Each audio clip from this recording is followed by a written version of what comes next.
Hello everyone, welcome back to Sannita's mini blog. তো আজকে কিন্তু আমি চলে এসেছি আমাদের শিলিগুড়ির খুব ফেমাস জায়গা বিরিয়ানি হাউসে বিরিয়ানি খাওয়ার জন্য। আর আমি যখন ভয়েস ওভার দেবো বা ব্লগ করবো তখন গাড়ি যাবে না, সেটা তো হতেই পারে না। আর আমাদের এখানে জায়গার কিন্তু বিরিয়ানি আর মাটন রোল, চিকেন রোল খুবই ফেমাস। তো অনেক দিন ধরে বিরিয়ানি খাই না, তারপরে শিলিগুড়িতে যারা থাকো তারা তো বিরিয়ানি কাণ্ড দেখেইছো। তো সেটা দেখে আর হাজে বিরিয়ানি খাওয়ার প্রতি আমার সব ইচ্ছা চলে গেছে। তো এখন আমরা জায়গাতে চলে এসেছি। আর একটা হলো চিকেন বিরিয়ানি অর্ডার করেছি, যেহেতু আমি মটন খেতে অতটাই পছন্দ করি না। চিকেন বিরিয়ানি আর মাটন একটা রোল অর্ডার করেছি। আর দেখতেই পাচ্ছ এখানে কত পরিমাণে শিক কাবাবগুলো ঝোলানো আছে, দেখতেই পাচ্ছ। তো আমাদের বিরিয়ানিটা কিন্তু চলে এসেছে। আর জায়গার বিরিয়ানি তো সবসময় খুব ফেভারেট, এত সুন্দর একটা ঘিয়ের অ্যারোমা বেরোয়।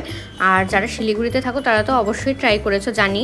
আর যারা শিলিগুড়ির বাইরে থাকো তারা কিন্তু অবশ্যই একবার শিলিগুড়িতে এসে জায়গার বিরিয়ানি ট্রাই করো।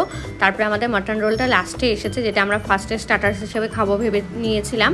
তো মাটন রোলটাও কিন্তু খেতে জাস্ট অসাধারণ ছিল। তো দেখা হচ্ছে নেক্সট ভিডিওতে, ততক্ষণের জন্য টাটা।